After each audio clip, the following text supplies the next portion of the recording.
नमस्कार. सखी सह्याद्रीच्या आजच्या भागात सगळ्यांचं मनपूर्वक स्वागत करते. मी डॉक्टर मृण्मयी भजक. साता समुद्र पलीकडे घडणारी एखादी घटना ज्यांना आपण वर्षानुवर्ष भेटलेलेही नसतो ते हल्ली आपण एका क्लिकवर शोधू शकतो. एखादी गायिका किंवा नवीन गायक जे फारसे प्रसिद्ध नाहीयेत ते एखादं नवीन छानसं गाणं तयार करतात आणि 2 दिवसात अक्षरशः लाखो लोकांची पसंती देखील मिळवतात. ही सगळी जी किमया आहे ती आहे सोशल मीडियाची किंवा समाज माध्यमांची. खरं तर व्हॉट्सॲप, फेसबुक, ट्विटर यासारखी जी समाज माध्यमं आहेत ती हल्ली आपल्या सगळ्यांच्याच आयुष्याचा एक अविभाज्य भाग असा झालेली आहेत. पण जसजसा याचा वापर वाढताना दिसतोय तसेच काही नकारात्मक बदल देखील आपल्याला दिसून येत आहेत आणि हे जे नकारात्मक बदल समाजामध्ये घडत आहेत त्याविषयी आपण रोजच्या वर्तमानपत्रात वाचत असतोच. आपण बघतोय की केवळ युवा पिढीच नाही तर सगळेच लोक या समाज माध्यमांचा वापर करताना आपल्याला दिसत आहेत आणि ज्येष्ठ नागरिक देखील ह्याला अपवाद नाहीयेत. म्हणजे एकूणच आपल्या संपूर्ण समाजावर सोशल मीडियाचा जो प्रभाव आहे तो खूप प्रभाव जास्त पडलेला आहे असं आपण म्हणू शकतो. आणि आजचा आपला जो सखी सह्याद्रीचा विषय आहे तो देखील हाच आहे. आजचा आपला विषय लक्षात घ्या, सोशल मीडिया किंवा समाज माध्यमांचा जनमानसावरील परिणाम हा आपला आजचा सखी सह्याद्रीचा चर्चेचा विषय आहे. आणि या विषयातील तज्ज्ञांना आज आपण स्टुडिओमध्ये आमंत्रित केलेलं आहे. आपल्या पहिल्या तज्ज्ञ आहेत डॉक्टर शुभांगी पारकर. नमस्कार मॅम, कार्यक्रमात आपलं मनापासून स्वागत करते. डॉक्टर शुभांगी पारकर ह्या सायकियाट्रिस्ट आहेत. त्याचप्रमाणे KEM हॉस्पिटलचे जो मनोरुग्ण विभाग आहे त्या विभागाच्या विभाग प्रमुख आहेत, प्रोफेसर आहेत, अनेक पुस्तकांच्या लेखिका आहेत. स्त्रियांचं आणि मुलांचं मानसिक आरोग्य, व्यसनाधीनता या विषयावर त्यांची अनेक पुस्तकं आणि लेख प्रसिद्ध आहेत. त्याचप्रमाणे आपल्या दुसऱ्या ज्या गेस्ट आहेत त्या आहेत प्रतिमा जोशी मॅडम. नमस्कार मॅम, कार्यक्रमात आपलं मनापासून स्वागत करते. महाराष्ट्र टाइम्सच्या वरिष्ठ पत्रकार आहेत, अनेक पुस्तकांच्या लेखिका आहेत. त्याचप्रमाणे प्रागतिक विचारांच्या सामाजिक कार्यकर्त्या म्हणून त्यांची वेगळी ओळख आहे. दर्शक हो, आजचा आपला विषय आहे समाज माध्यम किंवा सोशल मीडिया. हा विषय आपल्या सगळ्यांच्याच जवळचा आहे, त्यामुळे कार्यक्रमात सहभागी होण्यासाठी तुम्ही देखील उत्सुक असालच. सहभागासाठी आमचे जे दूरध्वनी क्रमांक आहेत ते मात्र टिपून घ्या. आमचे दूरध्वनी क्रमांक असे आहेत 24908050 आणि 24988050. 022 हा आहे STD कोड मुंबई बाहेरील सगळ्या प्रेक्षकांसाठी आणि मोबाईल धारकांसाठी. कार्यक्रमाला आपण सुरुवात करणार आहोत, पण नेहमीच्याच 2 सूचना. एक म्हणजे तुम्ही जेव्हा आम्हाला फोन कराल तेव्हा तुमच्या टीव्हीचा आवाज अगदी कमी ठेवा आणि आपल्या आजच्या विषयाला धरूनच आपले प्रश्न असू द्या. तर सुरुवात करूया कार्यक्रमाला. मॅम, दोघींचंही कार्यक्रमात मनपूर्वक स्वागत करते. डॉक्टर शुभांगी पारकर, तुम्हाला असं विचारावंसं वाटतं की आता आपण बघतोय की सोशल मीडिया ह्या सगळीकडेच खूप वाढलेला आहे आणि काही नकारात्मक गोष्टी देखील आपल्याला दिसून येत आहेत आणि त्याबद्दल खरं तर हल्ली खूप बोलबाला होतोय. पण त्यातून खूप चांगल्या गोष्टी देखील घडत आहेत, तर त्याच्यावर आपण आधी प्रकाश टाकूया का? पहिली गोष्ट म्हणजे टेक्नॉलॉजी ही जी आलेली आहे ती मानवजातीच्या भल्यासाठीच आलेली आहे.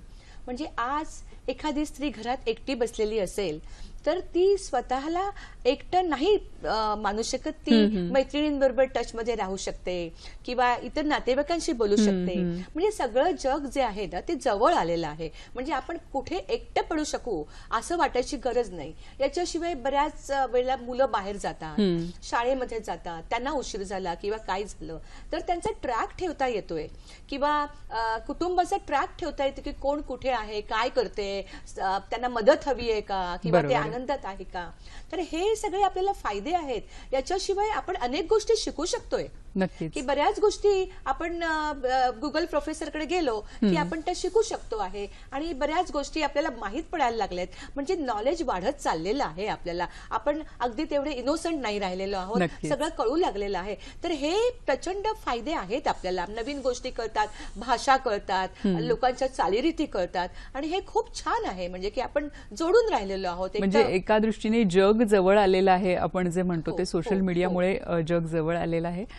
प्रतिमा मॅडम, तुम्हाला विचारावंसं वाटतं की ही जी सामाजिक माध्यमं आहेत, समाज माध्यमं आहेत, तर त्यामागे एक बिझनेस पण आहे. तर आपल्याला साधारण माहिती असतं की आपल्याला फोन आला की खूप अतिशय इझिली आपल्याला ती उपलब्ध असतात ही सगळी माध्यमं. तर त्यामागचा जो बिझनेसचा पार्ट आहे किंवा उद्योग आहे त्याबद्दल थोडक्यात सांगा. नाही, खूप दोन पद्धतीने बघता येईल आपल्याला. म्हणजे एक तू आता बोलताना उल्लेख केलास फेसबुकचा. तर फेसबुकचं आपण आपलं अकाउंट सुरू केलं, हो, त्याच्यावर अनेक पोस्ट येतात ज्या बहुतेक मित्रच असतात आपले, त्यांच्या आपल्याला आपल्या वॉलवर दिसतात. पण त्याच्या बाजूनी तुम्हाला अनेक वेगवेगळ्या जाहिराती दिसतील, हो, प्रमोशन्स असतात वेगवेगळ्या प्रकारचे, आणि ते सतत येत राहतं तुमच्याकडे. म्हणजे सुरुवातीला तुम्ही दुर्लक्ष करता नवीन असता तेव्हा, कारण तुम्हाला तो प्रकारच नवीन असतो आणि तुम्ही फक्त आपल्या मित्रांची त्यांचं काय म्हणणं आहे किंवा कोणी काय म्हटलंय, फोटो टाकले, त्याच्यात हळूहळू तुमची नजर आजूबाजूला जायला लागते आणि एक अशी रांगच्या रांग आपल्याला दिसते जाहिरातींची आणि ह्याची. आणि त्याच्यातनं एक असं लक्षात आलेलं आहे, म्हणजे तज्ज्ञ मंडळींचा एक असा सर्वे पण आलेला आहे की ऑनलाईन खरेदीचं प्रमाण हे आधी होतं, नाही असं नाही, पण ह्याच्यात ना, कारण तुम्ही जी पोस्ट वाचता त्याच्या बाजूला जर एखाद्या अतिशय सुंदर साड्यांच्या ह्याची जाहिरातीची एक सतत पॉपअप होत असेल, तुम्ही बघता ते काय, किमान कुतूहल म्हणून बघता, पुढे जाता. हा एक गमतीचा भाग झाला त्याच्यातला. अनेक नवीन गोष्टींची प्रमोशन सुद्धा केली जातात या निमित्ताने. हे केवळ फेसबुकचं नाहीये, बऱ्याच ह्याच्यामध्ये दिसेल की आता एक माझ्यासारखं प्रोफेशनची व्यक्ती, मला खूप वेगवेगळ्या ठिकाणून इनपुट्स घ्यावे लागतात, अनेक माहिती आम्हाला असावी लागते. मग आम्ही बऱ्याचदा आत्ता मॅडमनी गुगलचा उल्लेख केला, तर त्याच्यावरती आम्हाला हव्या त्या विषयावरती आम्ही जातो आणि समजा एखादा आर्टिकल वाटले की ह्याच्यामधनं आपल्याला हवी असलेली माहिती किंवा दृष्टिकोन हा अधिक स्पष्टपणे आपल्याला समजेल. ते वाचत असताना तुम्ही तुमच्या मोबाईलवरती कुठचंही आर्टिकल काही असेल, त्याच्या मध्ये तुम्हाला सातत्याने, म्हणजे तुम्हाला कधीच सलग असं एखादं आर्टिकल वाचता येणार नाही, त्याच्यात जाहिराती असतात. कधी कधी त्याचा आपल्याला एक त्रास येतो की हे काय आहे. पण नंतर बघायला गेलं तर it is not only connecting people, जसं ह्या म्हणाल्या की लोक जोडली जातात, त्याप्रमाणे एक व्यवसाय किंवा आर्थिक उलाढालीचाही हा एक फार मोठा हे आहे. त्याचं दुसरं तुला मग असे 2 भाग आहेत म्हटलं, जसं हा एक आहे. मला असं लक्षात दिसतंय किंवा काही लोकांची उदाहरणं माहिती आहेत की हे ह्याच्यातनं व्यक्त होता त्यांच्यामध्ये जी असलेली कौशल्य ती पुढे आलेली आहेत आणि त्या स्वतः व्यक्ती या हळूहळू व्यवसायाकडे वळालेल्या आहेत. बरोबर आहे. म्हणजे आपण बघतो की अगदी लिखाणाच्या बाबतीत, म्हणजे एखाद्या लेखिकेच्या नव्या पुस्तकाची मागणी वाढण्यापासून ते एखादी चांगली सुगरण आहे, म्हणजे पेजेस आहेत, अन्नपूर्णा वगैरे अशा नावाच्या पेजेस आहेत ज्यांची लाखांवरती आज व्ह्युअरशिप आणि हे आहे, त्यांचं एक वेगळं स्थान त्यांनी निर्माण केलेलं आहे. खूप वेगवेगळ्या गोष्टी, चित्र, परफॉर्मिंग आहे, मेन आपलं स्वतःमध्ये जे आहे, म्हणजे आता असं दिसतं की एक संधी सर्वसामान्य माणसाला त्याच्यामध्ये जे आहे ते व्यक्त करायची आणि लाखो लोकांपर्यंत जाण्याची एक संधी आपल्याला मिळालेली आहे आणि ती सहज आहे. मुद्दामून तुम्ही आव नाही आणला तरी तुम्ही जाऊ शकता. एक मोठा बिझनेसच आहे हा वेगळ्या अर्थाने. नक्कीच. डॉक्टर बारकर, तुम्हाला विचारावं असं वाटतं की आता जसं मॅडमनी उल्लेख केला की अभिव्यक्ती आपण ह्या सोशल मीडियामधून करू शकतो, तर कधी कधी असं होतं का की त्या अभिव्यक्तीचा कुठेतरी अतिरेक होताना आपल्याला दिसतो का सोशल मीडियामधून? खरंय की या सोशल मीडियामध्ये लोक एका रात्रीत फेमस झाले, म्हणजे की त्यांचं सगळ्या जगाकडे नाव पोचलेलं आहे. पण इथे आता अनेक आपण शब्द वापरतो जे नवीन आहेत, त्यातला लाईक्स हा शब्द आहे की, आणि कसं असतं की तरुण आणि आता अडल्ट सुद्धा, प्रगल्भ व्यक्ती सुद्धा असं काही टाकत जातात की जिथे लाईक्स वाढायला पाहिजेत, आणि लाईक्स वाढलं की मग त्यांना असं वाटतं की आपल्याला लोकांनी मानलंय, आपल्याला लोकांनी व्हॅलिडेट केलेलं आहे. बऱ्याच वेळेला लोक व्यक्त करतात की जे समोरासमोर नाही व्यक्त करता येत, आणि हे व्यक्त का करतात? साधं आहे, सरळ आहे, सोपं आहे. त्याच्यावरती तुम्ही लिहत गेलात आणि तुम्ही सगळंच व्यक्त करता. म्हणजे की सोशल मीडियाचा एक भाग असा आहे की ती एक विंडो आहे ज्याच्यातनं आपण डोकावून दुसऱ्यांच्या घरात काय चाललंय हे पाहतो असतो, आणि त्याच वेळेला दुसऱ्याने त्याच विंडोतनं आपण परमिशन देतोय की आमच्याही घरात काय चाललंय हे पहा. म्हणजे की हे जरा थोडंसं जास्तच प्रमाणात होत चाललेलं आहे. प्रायव्हसी कमी झालेली आहे.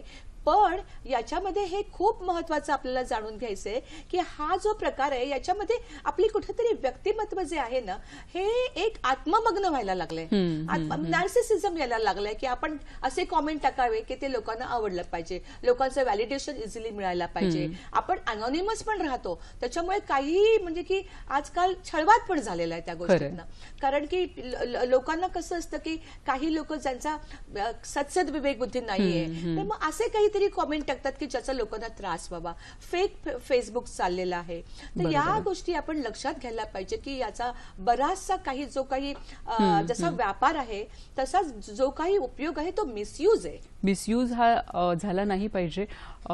मॅडम तुम्हाला विचारते की ह्या बाबतीत काही कायदा आहे का? म्हणजे एखादी पोस्ट फेसबुकवर टाकली आणि त्यावर ज्या व्यवस्थित नाही आहेत अशा जर कमेंट्स आल्या काही तर कायदा काय सांगतो त्यासाठी? वेगळा असा कायदा सोशल मीडियासाठी आपल्याकडे अजूनही नाहीये, पण सायबर सेल आपल्याकडे आहे. सायबर क्राईमची वेगळी ब्रांच आपल्याकडे काम करते.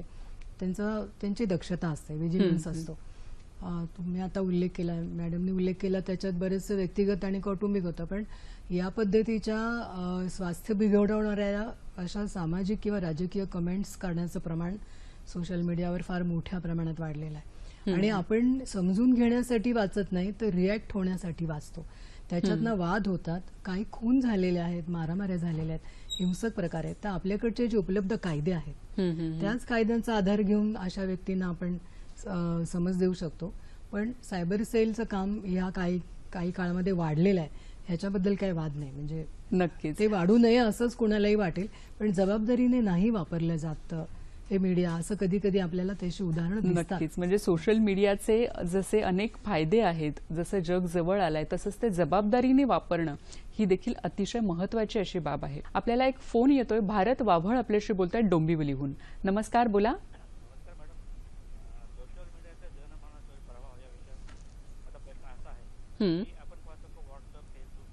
माध्यमातून अनेक मेसेजेस, अनेक फोटोज, व्हिडिओज अनेक ग्रुपच्या माध्यमातून अपलोड केले असतात आणि आमची यंग जनरेशन आहे किंवा सिनियर सिटीजन्स आहे ते पण हे नेहमी पाहत असतात. पण पुष्कळ वेळेला असं आपल्याला आढळून आलेलं आहे की पुष्कळ वेळेला असे आक्षेपार मजकूर, आक्षेपार फोटोज आणि व्हिडिओज देखील त्यावर डाउनलोड करत असतात आणि आमचं यंग जनरेशन ते इतर लोकांकडं किंवा इतर आपल्या मित्रांकडे फॉरवर्ड करीत असतात आणि त्यावेळेस वेळेचं बंधन न राहता त्यांच्या त्या मनावर परिणाम होतो आणि कधी कधी यांना डिप्रेशनमध्ये गेल्याची पण उदाहरणे आपण वर्तमानपत्रामध्ये वाचतो. तर हे कितपत योग्य आणि याला काही उपचार किंवा अशा काय होऊ शकते का, यावर थोडा प्रकाश टाकला तर बरं होईल. धन्यवाद. नक्कीच. डॉक्टर शुभांगी काय सांगाल याच्यावर, की त्यांचं असं म्हणणं आहे की काही लोक डिप्रेशनमध्ये विशेषतः मुलं जातात, तर आपण काय करू शकतो त्याबद्दल? याच्यामध्ये ती महत्वाची जी गोष्ट सांगितली आहे ती खूप महत्वाची अशासाठी आहे की फॉरवर्ड हा एक रिफ्लेक्ट प्रोसिजर असतो की आपल्याला जे आलेलं आहे ते थोडं जरी सेन्सेशनल वाटलं तरी ते पुढे पाठवायचं. आणि याच्यामध्ये कसं असतं की अशा अनेक साईट्स आहेत किंवा असे अनेक मेसेजेस आहेत की वयानुरूप त्या लोकांना ते पेलवणारे नसतात. शरीर वाढलं म्हणून मन विकसित झालं किंवा समाजासाठी आवश्यक असा विकास आपल्याकडे आलेला आहे असं नाहीये. तर त्याच्यामुळे हे जे मेसेजेस येतात हे मेसेजेस मुलांना खूप त्रासदायक ठरू शकतात आणि याच्यामध्ये डिप्रेशनच नाही, म्हणजे की काही मेसेज हे खूपच हेट मेसेजेस आहेत किंवा ट्विटरमध्ये मेसेजेस जे असतात ते ट्रोलिंग केलं जातं त्याचं. तर हे मेसेजेस दुखावू शकतात मुलाला की बऱ्याच वेळेला ते ह्युमिलेटिंग असतात की त्याचा त्रास होऊ शकतो आणि अशा वेळेला या मुलांना भावनिक उद्रेक होऊ शकतो, डिप्रेशन होऊ शकतं आणि हे हँडल करणं आवश्यक आहे. याच्यासाठी काही खरी वाट नाही बघायची. पहिली गोष्ट म्हणजे हे दडून राहता कामा नये कुटुंबामध्ये. हे मुलांना बोलता आलं पाहिजे आणि तो संवाद साधला गेला पाहिजे.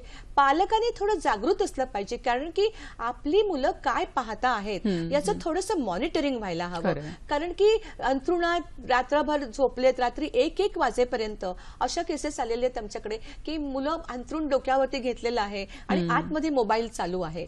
तर हा जो जेव्हा लक्षात येतं भाग की याच्यामध्ये काहीतरी अतिरेक होतो आहे आणि उपद्रव आहे, तर अशा वेळेला मुलांना समजून सांगणं आवश्यक आहे.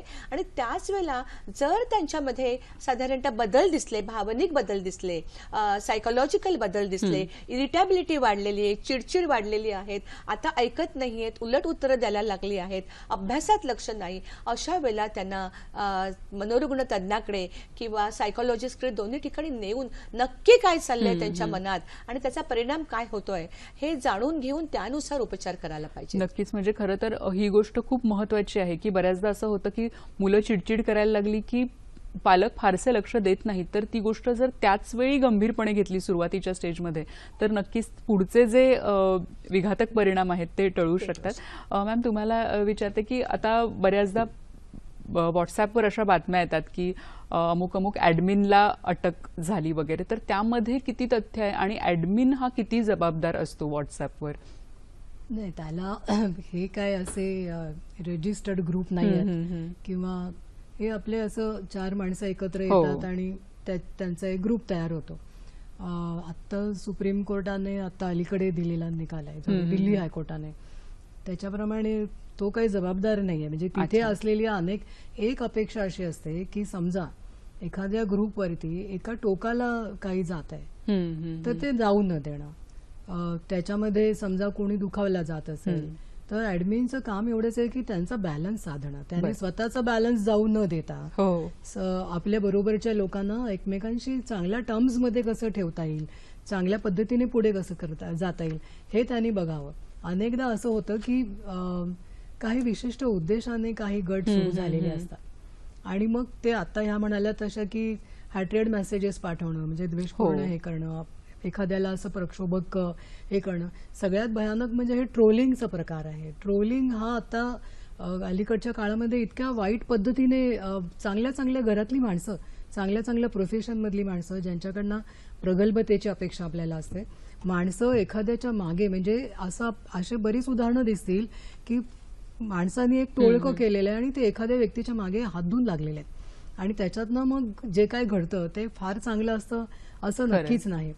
त्याला अनेक उद्देशही असतात. बरोबर. पण ह्यामध्ये ऍडमिनला पूर्णपणे जबाबदार त्याने जबाबदार म्हणजे असं आहे की त्याच्यात असं काही लिखित घटना किंवा असं काय नाहीये. म्हणजे इतर संस्थांमध्ये जसं असं तसं तुम्ही त्याच्यावरती तुझी जबाबदारी असं, पण हे काही गोष्टी या गृहीत असतात. म्हणजे घरातल्या गरत्या पुरुषाला कोणी सांगितलेलं नसतं की तू सगळं सांभाळायचं. म्हणजे एक नैतिक जबाबदारी असते की जर अशा पद्धतीने तोल जात असेल किंवा काहीतरी वेगळ्या पद्धतीने व्यक्त होत असेल, मला एक विचार असा मांडावासा वाटतो की आपल्याकडे, म्हणजे कदाचित मॅडम पण सहभागी होतील, की ती प्रगल्भता नाही आहे. विचारांमध्ये वेगळेपणा असू शकतो, माणसं विविध मतांची असू शकतात आणि प्रत्येकाला आपलं वेगळं मत मांडण्याचं एक स्वातंत्र्य आहे.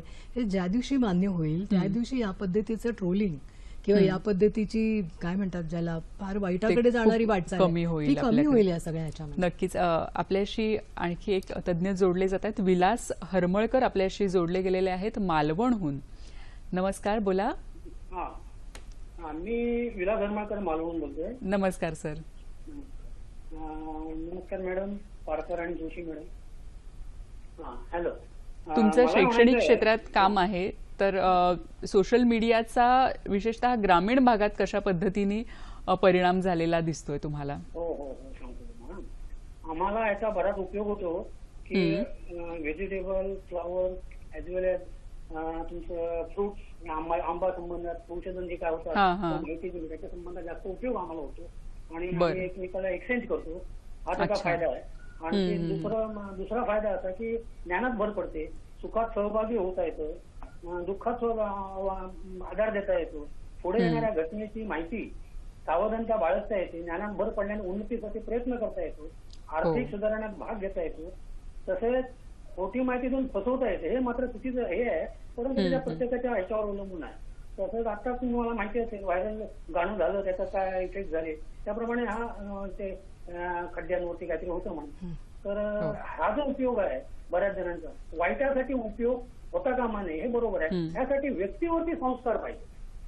व्यक्तीवरती मुळांचे संस्कार नसतील हे सगळं घडू येणार. जसे टेररिस्ट होतात किंवा आणखीन कोणतरी होतात, तर त्याचा हा परिणाम हा सामान्य माणसावरती होतो. त्यामुळे त्याच्यासाठी संस्कारयुक्त जे असतील असं ऑटोमॅटिक व्हायचं. विहीर खणलेली पाणी पिण्यासाठी येते ऍज वेल एज तुम्ही उडी मारण्यासाठी येते. तुम्ही कसा उपयोग करावा ह्याच्यावर अवलंबून आहे. त्यामुळे संस्कार हा शब्द जो आहे हा अत्यंत महत्वाचा आहे. त्याचा उपयोग व्हावा आणि मग तुम्हाला व्हायरल डिसीज कुठले असतील, व्हायरल मेसेज जसा येतील किंवा आणखीन काय करता येतील तर त्याचा परिणाम चांगला होईल. नक्कीच. खूप खूप धन्यवाद सर आमच्याशी जोडले गेलात याबद्दल.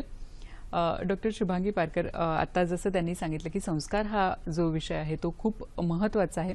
हल्ली आपण बघतो की मुलं 7वी 8वीत असतात आणि त्यांना त्यांचं फेसबुक अकाउंट हवं असतं आणि शाळेत देखील त्यांच्या बरोबरीची जी मुलं असतात त्यांचं फेसबुक अकाउंट असतं आणि त्यामुळे ते घरी हट्ट धरतात की आम्हाला पण अकाउंट उघडायचं आणि कधी कधी पालकांना माहिती नसतं पण त्यांचं अकाउंट असतं. तर ह्या मागचे जे धोके आहेत ते काय काय असू शकतात? धोके खूप आहेत. याच्यामध्ये एक महत्वाचा धोका असा आहे की घर एक असतं आणि त्या घरामध्ये वडिलांचं एक जग असतं सोशल मीडियावरती, आईचं एक जग असतं सोशल मीडियावरती, मुलांचं एक जग असतं सोशल मीडियावरती, आजीचं एक जग असतं सोशल मीडियावरती. म्हणजे एका घरात ही माणसं जी टेक्नॉलॉजी सगळ्या जगाला एकत्र आणते त्याच घरामध्ये ही सगळी माणसं तुटलेली असतात. ती फक्त आपल्या आपल्या जगात आणि आपल्याला माहीत असलेल्या माणसाशी कनेक्ट असतात आणि जिथे गरज आहे की या सगळ्यांनी मिळून एक एकत्रित यायला पाहिजे आणि एक कुटुंब वत्सल कुटुंब म्हणून जगलं पाहिजे, त्या कुटुंबाची एक धारा असायला लागते. पण ह्या वेगळ्या वेगळ्या धारा जगत असतात आणि हा जो भाग आहे हा खूप महत्वाचा असतो. कारण की संस्कार कुणी कुणाला द्यायचे असा एक इश्यू झालेला आहे. कारण आई वडील आज असं झालेलं आहे की ते कामावरनं येतात, त्यांना त्यांचा सोशल मीडियाचा वेळ हवा असतो, तेव्हा ते मुलांना मोबाईल देऊन मोकळे होतात. तर संस्कार हा भाग खूप महत्वाचा असतो. कारण की याच्यामध्ये कसं झालेलं आहे, आतताईपणा आलेला आहे, तो विचारांचा आहे, तो वागणुकीचा आहे, तो भावनांचा आहे. म्हणजे की फेक अकाउंट करून एखाद्या मैत्रिणीला चिडवणं आणि घाणेरडे अश्लील शब्द तिथे टाकणं, अशा पद्धतीच्या जेव्हा गोष्टी होतात तेव्हा संस्कार आणि जे सामाजिक आहे, जे वैयक्तिक आहेत आणि ज्याच्यामधनं लोक एकमेकांशी कसं वागावं हे शिकू शकतात, हे महत्वाचं आहे. खरंय. नक्कीच. मॅम, आपण बघतो की इतर काही देशांमध्ये म्हणजे उदाहरणार्थ चीनमध्ये सोशल मीडियावर बंदी आणण्यात आलेली आहे काही काळापुरती आणि मध्यंतरी आपल्याकडे पण अशा काही बातम्या येत होत्या, अर्थात त्या सोशल मीडियामधूनच प्रसारित होत होत्या की आता सोशल मीडिया भारतात बंद होणार आहे. तर काय आहे यामध्ये तथ्य? नाही, हे बंद नाही करता येणार. म्हणजे कुठचंही नवीन प्रगत तंत्रज्ञान जे असतं ते तुम्हाला स्वीकारावं लागतं. आत्ता प्रश्न असा आहे की स्वीकारल्यानंतर तुम्ही आत्ता मगाशी ज्या मुद्द्यावर आपण मगाशी शेवटी आलो होतो की किती प्रगल्भतेने तुम्ही हाताळू शकता, हा त्यातला महत्वाचा भाग आहे. म्हणजे आपल्या हातामध्ये एखादं तंत्रज्ञान आलं, त्याचा वापर आता हरमळकर सुद्धा म्हणाले की तुम्ही चांगल्यासाठी पण वापरू शकता आणि वाईटासाठी. आता इथे उल्लेख केला राजकीय मतांचाही भाग असतो. जे माणसं जोडली किती वेगवेगळ्या पद्धतीने जाऊ शकतात. तर जगामध्ये आज जे काही घडतं आहे ते तुम्हाला, जर तुम्हाला इच्छा असेल, तुम्ही प्रगल्भता तुमच्यात असेल तर संपूर्ण आंतरराष्ट्रीय राजकारण समजून घेण्याची क्षमता या सोशल मीडियामध्ये आहे की तुम्हाला एका क्लिकवरती जगात कुठे काय चाललंय याच्या बातम्या आणि माहित्या तुमच्या हातामध्ये जमा होतात. म्हणजे एक पश्चिम आशियातलं तहरीर चौकचं जे आंदोलन आहे ते नंतर फसलं पुढे वेगळ्या अनेक कारणांनी, पण त्याच्यात जे हजारो तरुण एकत्र आले होते ते सोशल मीडियातूनच आलेले होते. भारतामध्ये सुद्धा आपण अशा अनेक गोष्टी बघतो की ज्याच्यामध्ये एकदा एखादा संदेश गेला की 4 माणसांकडे त्यातून चांगलंही घडताना बघतो, त्याच्यातनं वाईटही घडताना बघतो. चांगल्या वाईटाच्या कल्पना सुद्धा सापेक्ष असतात बऱ्याचदा. एखाद्याला जे वाईट वाटेल ते कायम वाईट असेल असंही नाही, हेही मला या निमित्ताने सांगावंसं वाटतं.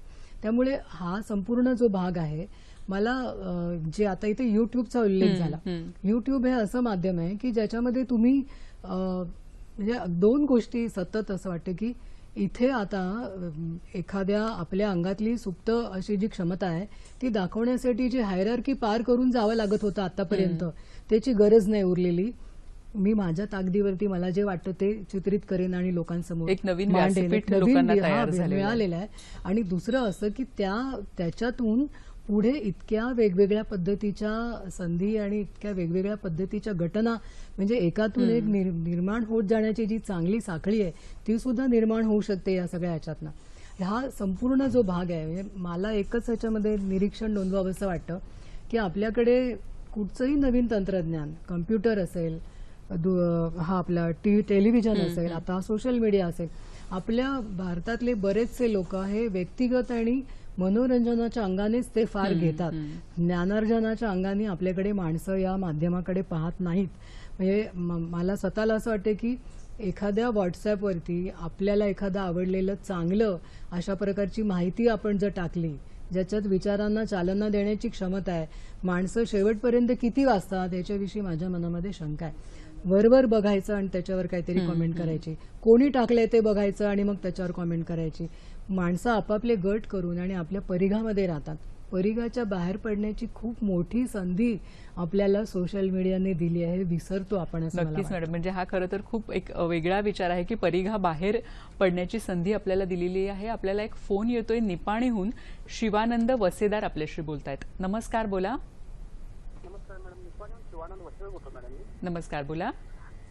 माझा प्रश्न असा आहे की सध्या जी व्हॉट्सअप मीडिया जी सुरू आहे ती सगळीकडे भरपूर म्हणजे चालू झालेलं आहे. पण माझ्यामध्ये एक शंका निर्माण झालेली आहे की समजा एखादी व्यक्तीने एखादी देवता असो किंवा कोणतं महापुरुष जे वगैरे असतात त्यांचं फोटोच विडंबना करतात, त्याने म्हणजे चेंजेस वगैरे करून ते पाठवत असतात, किंवा त्याच्यात ऑडिओ वगैरे असतो त्या ऑडिओ मध्ये सुद्धा चेंजेस करून देवतांचे भक्ती संगीताचं असलं तर त्यात डीजे टाईप करून वगैरे असं जे व्हॉट्सअप मध्ये पाठवत असतात गाणे वगैरे. मग मला असं म्हणणं आहे की नाही ते तसं करणारी व्यक्ती तसं समजा मिळू शकतो काय? समजा आता इकडे माझ्या ग्रुपवर एक काय तर व्हॉट्सअपचा फोटो वगैरे आलं किंवा गाणं वगैरे आलं, मग ते फॉरवर्ड होऊन थोडं पुढे गेलं असतंय, मग तसं ते चुकीचं काय असेल तर मग तेव्हा व्यक्ती सापडू शकतोय काय असं माझं म्हणणं आहे. आणि करणं योग्य आहे काय? असं कार्य गुन्हा आहे काय विचारत होतं मला. नक्कीच या प्रश्नाला तुमच्या आपण उत्तर देऊया. पण मुळात हे असं करण्यामागची मानसिकता काय असते मॅडम? की काहीतरी त्यांनी जसं सांगितलं की प्रक्षोभक काहीतरी पसरवायचं, तर त्याची मानसिकता काय असते ते तुमच्याकडून जाणून घेणार आहे आणि त्याचं पुढे आपलं काय केलं जाऊ शकतं ते मॅडमकडून जाणून घेऊया. सोशल मीडिया हा जितका उपयुक्त आहे तितकं आपल्याला खूप जागृत राहायला लागणार आहे. कारण समाज विघातक किंवा समाजकंटक व्यक्ती या मीडियाचा गैरवापर करून खूप व्हायलन्स किंवा अराजक माजवू शकतात. आणि याच्यासाठी आपण सगळे जे वापरतोय सोशल मीडिया हे मुळात जागृत नागरिक असणं आवश्यक आहे. कारण आपल्याला यात येणारं जे आहे ते योग्य काय, अयोग्य काय, चूक काय, बरोबर काय हे समजणं खूप आवश्यक आहे. कारण की सोशल मीडियामध्ये आपण एकदम निरागसतेने बघण्यात अर्थ नाहीये, कारण तिथे फिल्टर पाहिजेच आपल्याला. आणि त्याच्यातनं साधारणतः जागृत होऊन की हे काहीतरी विचित्र पसरतंय हे लक्षात येतं, तेव्हा आपले मेसेजेस हे त्या दृष्टिकोनातनं करेक्ट झाले पाहिजेत की आपण पुढच्या लोकांना जागृत झालं पाहिजे की काहीतरी चुकीचं येतंय. तर ही खूप महत्वाची प्लॅटफॉर्म आहे जो जितका चांगला आहे तितका समाजकंटक लोक चुकीचा वापरू शकतात आणि हे आपल्याला जाणून घेणं महत्त्वाचं आहे. नक्कीच, म्हणजे जसं आता मॅडमनी सांगितलं की एक फिल्टर ह्या सगळ्यासाठी पाहिजे आणि मला वाटतं की सगळ्यात चांगला फिल्टर हा आपल्या सतसत विवेकबुद्धीचा, आपल्या विचारांचा आणि आपल्या मनाचा असू शकेल. आपल्याला एक फोन येतोय, तो घेऊयात. शोभा करपे आपल्याशी बोलतायत परेलहून. नमस्कार, बोला. नमस्कार डॉक्टर. नमस्कार, बोला. नमस्कार आपल्या टीव्हीचा आवाज अगदी कमी करा आणि सलग प्रश्न विचारा. डॉक्टर, माझं एक मैत्रिणीची समस्या आहे. तर ओके केलं.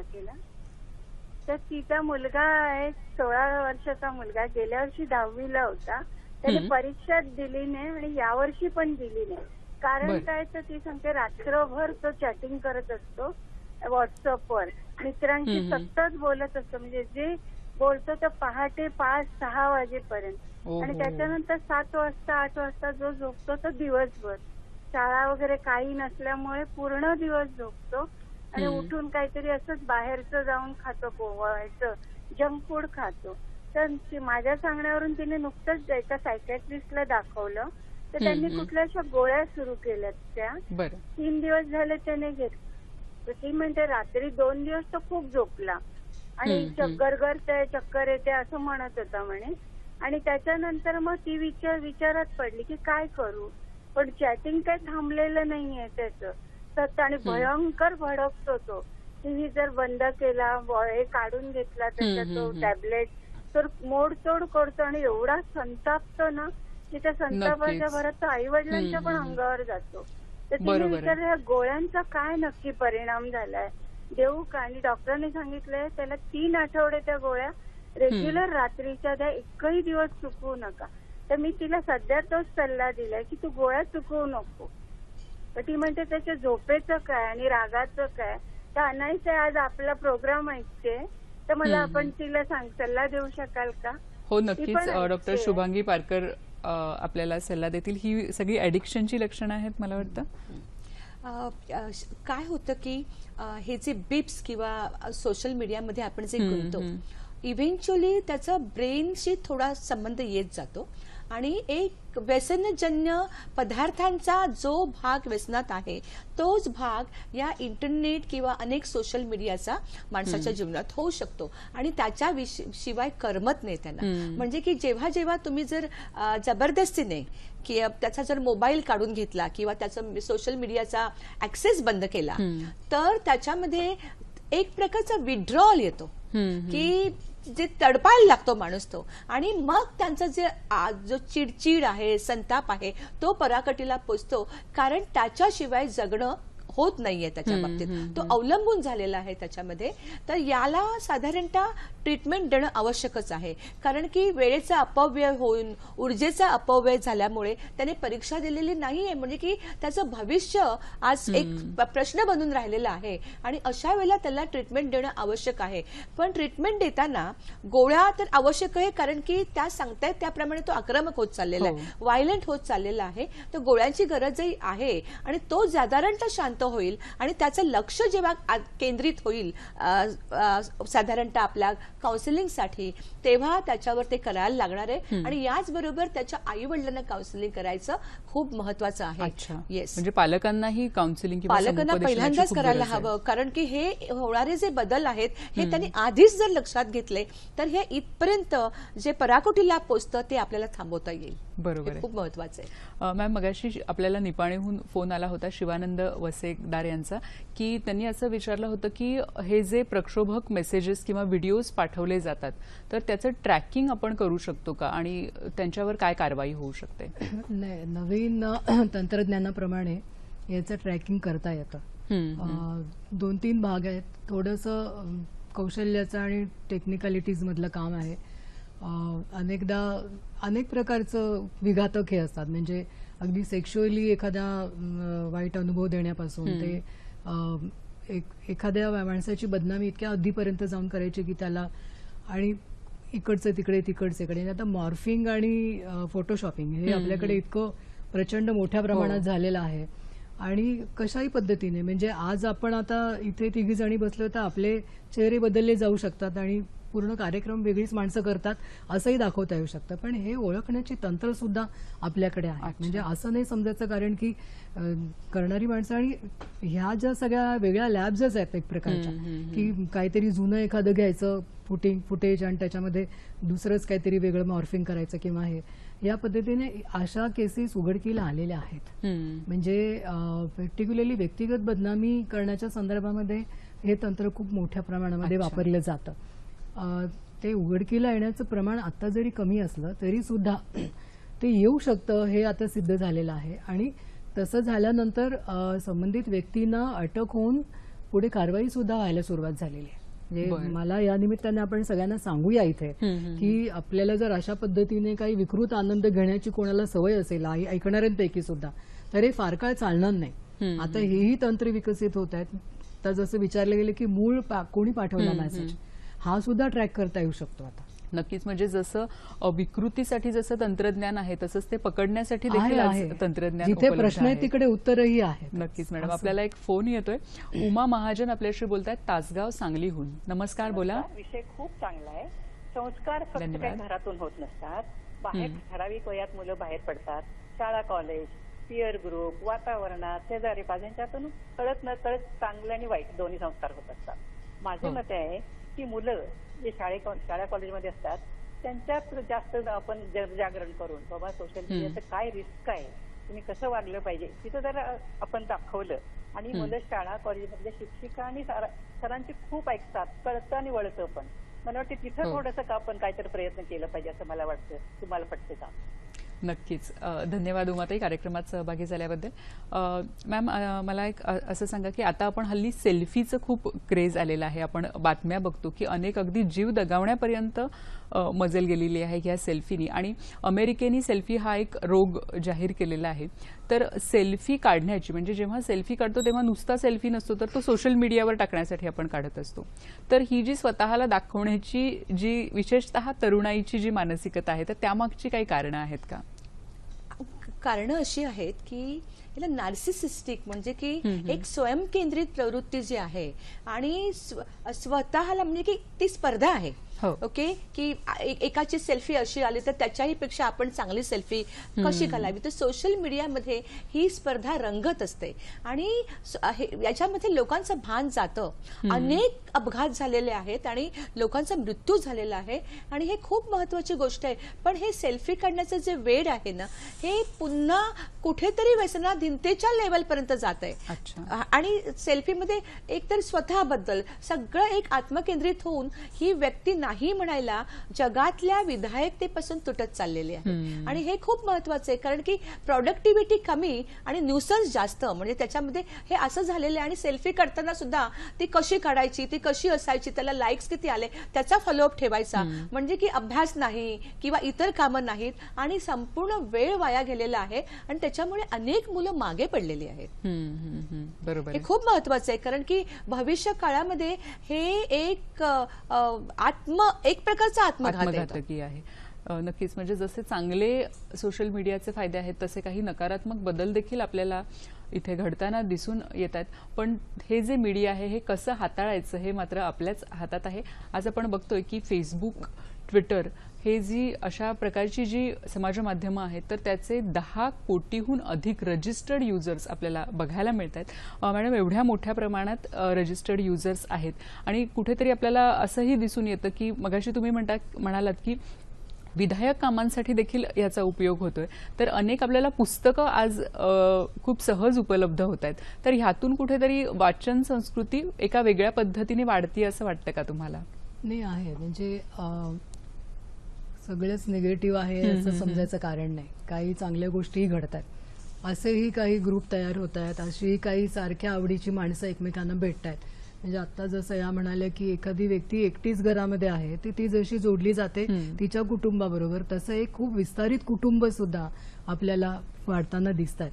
आणि मग आपल्याला लक्षात येतं की अरे ह्यांना सुद्धा ही आवड आहे आणि एक चांगला परिणाम कुठेतरी होताना दिसतोय. दुसरं, तंत्रातला जो बदल आहे, म्हणजे आता हातामध्ये असं पुस्तक घेऊनच वाचलं पाहिजे असं नाही, तर किंडल सारखी सोय आहे की ज्याच्यामध्ये तुम्ही तुमच्याच हँडसेटमध्ये तुमचं पुस्तक वाचू शकता. म्हणजे वाचण्यासाठी आता किंवा पेपर विकत घ्यायला शक्य नाही बाहेर, तरी तुम्हाला म्हणजे माझं स्वतःचं म्हणणं असं आहे की काही वाचा, पण वाचलं पाहिजे तर तुम्ही वाचाल. अदरवाईज काहीच वाचायचं नाही आणि नुसतंच आपलं मनोरंजन म्हणून प्रत्येक गोष्टीकडे बघायचं आहे, काही बरोबर नाही.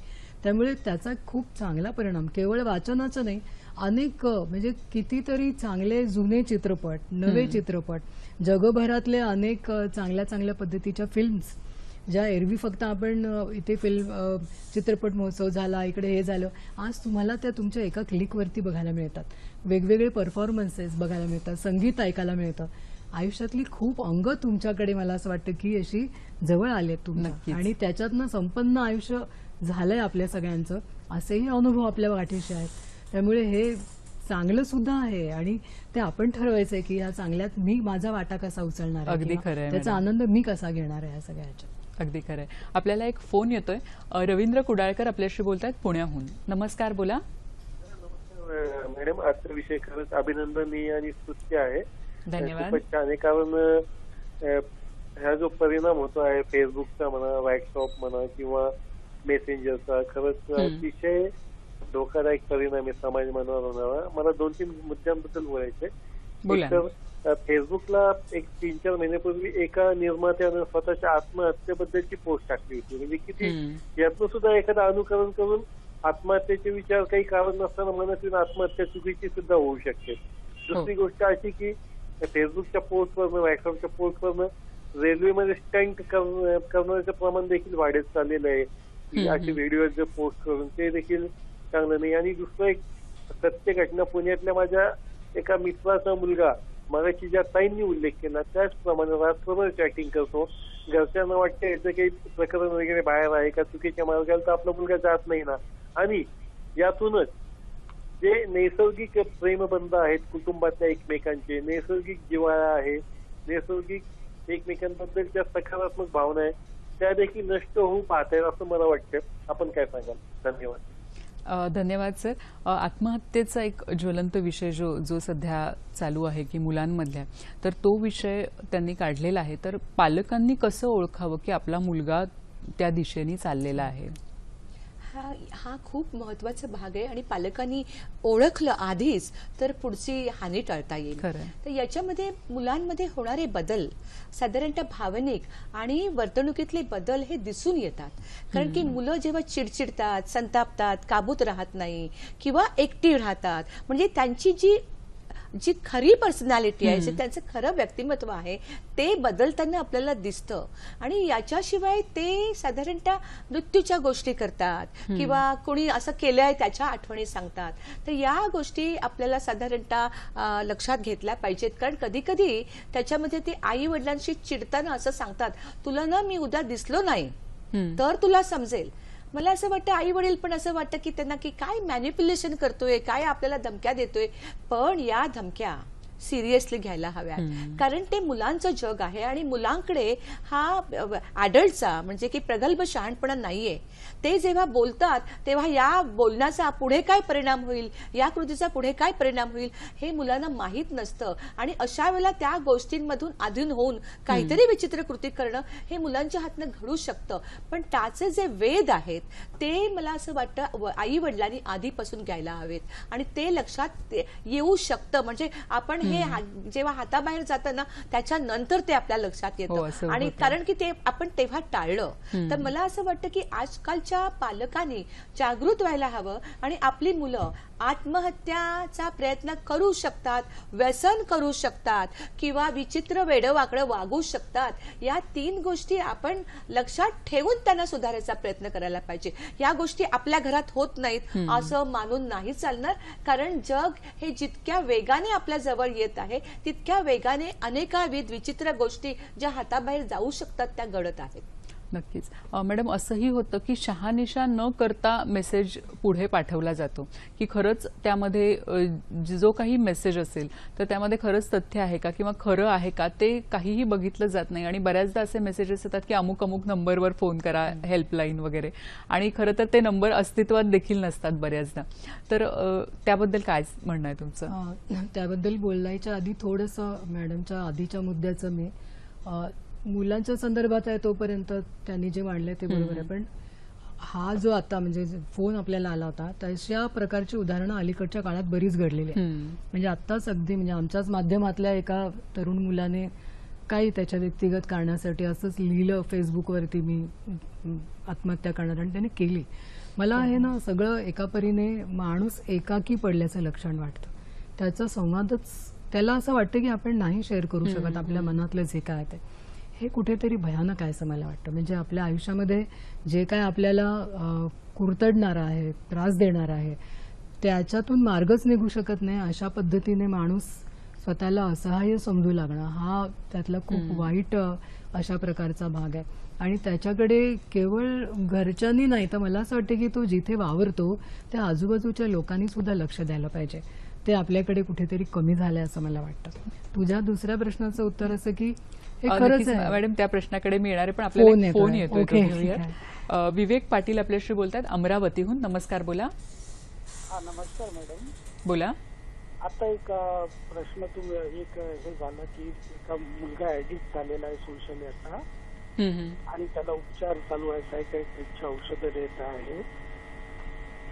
तर माझं असं म्हणणं आहे की बा पालकांनी जर मुलांना मोबाईल दिलेच नाही किंवा शिक्षकांनी, आजकाल स्कूलमध्ये सुद्धा मॅडम होमवर्क सर्क्युलेट करत आहेत, म्हणजे ज्यांच्यावर संस्कार करण्याची जबाबदारी आहे त्यांच्यावर संस्कार नसल्यामुळे आपले मुलं बा माझ्यापेक्षा माझ्या मुलाला चांगला मोबाईल हँडल करता येतो हे कौतुक करतात.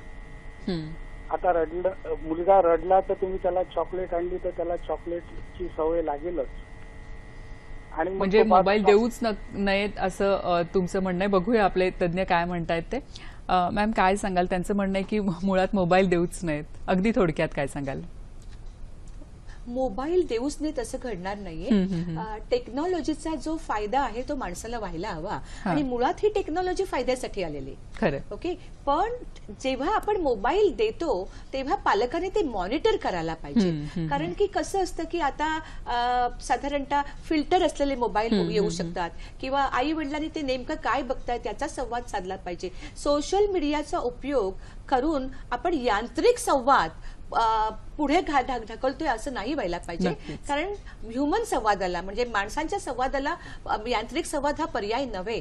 पण मोबाईल पाहिजे आणि टेक्नॉलॉजी हवी आपल्या आयुष्यामध्ये, कारण आपल्याला सगळ्यांना पुढे जायचंय. पण त्याच्यावरती जो कंट्रोल पाहिजे, मग त्याच्यावरती जो काबू पाहिजे तो असायला तो मात्र हवाय. मॅम तुम्ही काय सांगाल? आपल्या कार्यक्रमाची वेळ संपत आली, जाता जाता तुम्ही काय सांगाल? नाही, एका प्रश्नाचं उत्तर थोडक्यात देऊया आपण की असे बरेच मेसेज येतात की हा 10 जणांना फॉरवर्ड करा, त्याचा फायदा होईल. आज अमुक ठिकाणी अमुक गोष्ट घडली आणि या पद्धतीचं घडलं, किंवा काहीतरी वेगळ्या पद्धतीची घबराट पसरवणारी अशी एक, किंवा या महिन्यामध्ये 5 रविवार आणि 5 सोमवार आणि 5 मंगळवार आणि असं कधीतरी 400 वर्षातनं एकदा घडतं. मला असं वाटतं की हे आपण तिथल्या तिथे ताडून बघू शकतो. काही त्याला फार करावं लागत नाही. पण माणसं आंधळेपणाने ते पुढे ढकलत राहणं ही जी आपली आहे त्याच्यातनं अनेक प्रश्न निर्माण म्हणजे होतात. खरं तर तुम्ही जसं म्हणालात की तिथल्या तिथे आपण ताडून मला बघू शकतो भीती आणि असं वाटते सोशल की मीडियामधूनच या फॉरवर्ड रोगामुळे आपण विचार करायचं विसरून गेलोय असं मला वाटतं. ती त्यातली घातक गोष्ट आहे फार मोठी. अगदी अगदी नक्कीच. कसा वाटला आपला कार्यक्रम हे जरूर कळवा. आणि त्यासाठी सोशल मीडियाची जी माध्यमं आहेत ती उपलब्ध आहेत. फेसबुकवरून त्याचप्रमाणे जीमेलवरून आपण आमच्याशी संवाद साधू शकता. आमचे जे कार्यक्रम आहेत ते तुम्ही यूट्यूबवर बघू शकता. त्यासाठी आमचे ID तुम्हाला दिसत आहेत www.facebook.com/sakhisayhadri.dd. मेलसाठी ID आहे sakhisayhadri@gmail.com. आणि ट्विटरवरून देखील तुम्ही आमच्याशी संवाद साधू शकता. आजचा हा जो सोशल मीडियावरचा जो कार्यक्रम होता तो तुम्हाला कसा वाटला हे जरूर कळवा. आपल्या दोन्ही तज्ज्ञ इथे आलेले आहेत आणि वेगवेगळ्या क्षेत्रात त्यांचं जे स्पेशलायझेशन आहे ते आपल्यापर्यंत पोहोचलेलं आहे. खूप खूप धन्यवाद मॅम, तुम्हा दोघींचेही कार्यक्रमात आलात आणि खूप छान मार्गदर्शन आमच्या सगळ्या दर्शकांना तुम्ही केलं. सोशल मीडिया हे एक दुधारी हत्यार असंही म्हणू शकतो. खूप चांगलंही घडू शकतं आणि काही वाईट परिणामही असतात. सखी सह्याद्रीच्या नवीन भागात भेटूया नवीन विषयासह. तोपर्यंत नमस्कार.